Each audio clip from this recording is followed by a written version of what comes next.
If you have ever sat in your car after a shift and thought, I cannot do this for 30 more years, then this video is for you. I'm not going to tell you to journal about it. I'm not going to tell you to practice self-care, although you should. I'm going to tell you the truth about why you might feel that way and what you can actually do about it. Because that feeling is not burnout. It's not a bad attitude. It's a signal. And by the end of this video, you're going to know exactly what that signal is telling you. Hi, I'm Dr. Brandy Archie, occupational therapist and founder at OT Connected by Ask Sammy, which is the place where OT entrepreneurs come to grow smarter, build stronger practices, and actually get paid what they deserve. Now, today I'm going to talk about something that I hear from OTPs almost every single day, and this feeling is something like there's something that needs to change, but you don't know what to change or where to even start. So let's get into it. Here are 5 signs that you've outgrown your current OT role. Sign number 1, you are clinically excellent and the system does not care. You know what I mean. You're the OT who gets the complex cases. You're the one your colleagues come to when they're stuck. You're the one families request by name. You are really, really good at what you do. And none of that shows up in your paycheck.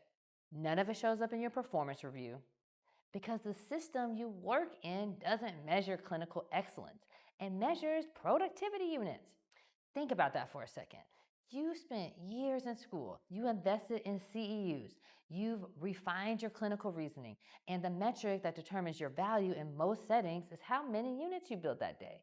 Not the outcomes, not the patient satisfaction, not the fact that you're the reason that Mrs. Johnson can get dressed again by herself. It's just units.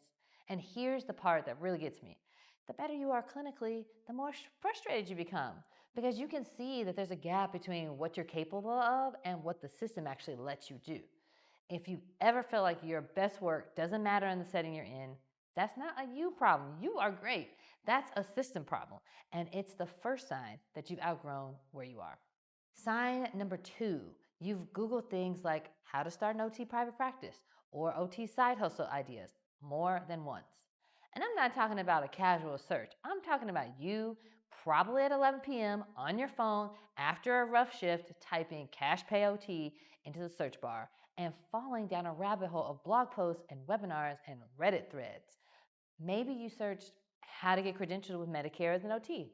Maybe you searched how much do OT business owners make. Maybe you've even saved a few bookmarks. And maybe you've bought a course or attended a conference session on private practice. And then what happened? Maybe you got overwhelmed because the information is out there. It's either too vague to be useful or too complex to know where to start. You close the laptop, you go back to work the next day, and you repeat the cycle again. So here's what I want you to hear. Your search history is not random. That is your professional intuition telling you something. You are not Googling how to start a business because you're bored. You're doing that because some part of you already knows that the path you're on has a ceiling and you are looking for the door. Sign number 3, you know you're underpaid and you also know that no amount of staying is actually going to fix that. I'm going to be real clear about this. Most traditional OT settings have a pay structure with a very clear ceiling. You might get a cost of living increase, maybe. You might get a small bump if you take a leadership title. But by and large, year 5 and year 15 look pretty similar on your paycheck. And the frustrating part is you've gotten exponentially better at your job over those years. Your skills have compounded, your clinical reasoning is sharper, your efficiency is higher, and your patient outcomes are better. But your compensation hasn't kept up with your growth. In almost every other profession, when your skills outpace compensation, you get options. You can negotiate, you can move to a competitor, you can go independent. But in traditional OT settings, the system doesn't really work that way. The pay bands are the pay bands because the reimbursement rates are the reimbursement rates. And you, as an individual clinician, have such little leverage inside that structure. So here's the question. If you already know the ceiling is there and you already know it's not going to move, what's the plan? Because hope it gets better is not a financial strategy. If you're feeling that tension between what you're worth and what you're paid, that's sign number 3. Sign number 4, you daydream about choosing your own clients. This one might sound small, but I actually think it's huge because what you're really daydreaming about is autonomy. Think about your current caseload. How much of it did you actually choose? How many of those clients are on your schedule because you decided you were the right fit for those needs, or you're interested in working with that population? Or are they on your schedule because someone else assigned them to you based on geography, availability, or insurance type? Now imagine this scenario. What if you could choose to work with only the populations that you're most passionate about? What if you could specialize in aging in place or hand therapy or pediatric feeding or ergonomic consulting and only see the clients in that area? What if your schedule reflected your expertise and your interests instead of just simply staffing needs? It doesn't have to be a fantasy. That's what private practice and independent work actually look like. You get to decide, you get to decide who you serve, how you serve them, how often. And here's the thing, when you have that autonomy, you don't burn out the same way because the work actually feels like the OT you went to school to practice. You're not just getting through a caseload, you're building something that aligns with your clinical identity. If you've ever caught yourself thinking, I wish I could just work with fill in the blank, then that's sign number 4. Sign number 5. And honestly, this is the one I think is going to hit you the hardest. You feel guilty for wanting more. More money, more autonomy, more freedom, more control over how you practice. And the guilt comes from this unspoken rule in OT culture that says you should just love the work because it's so meaningful. That wanting to be well compensated somehow means that you don't care about your patients. That ambition is for business people, not clinicians. That if you really loved OT, this would be enough. And I need you to hear me on this. That is a lie. And it is a lie that keeps talented clinicians stuck in systems that underpay them, overwork them, and seriously undervalue them. You can be a deeply compassionate, patient-centered clinician and want financial independence. You can love OT and want to build wealth.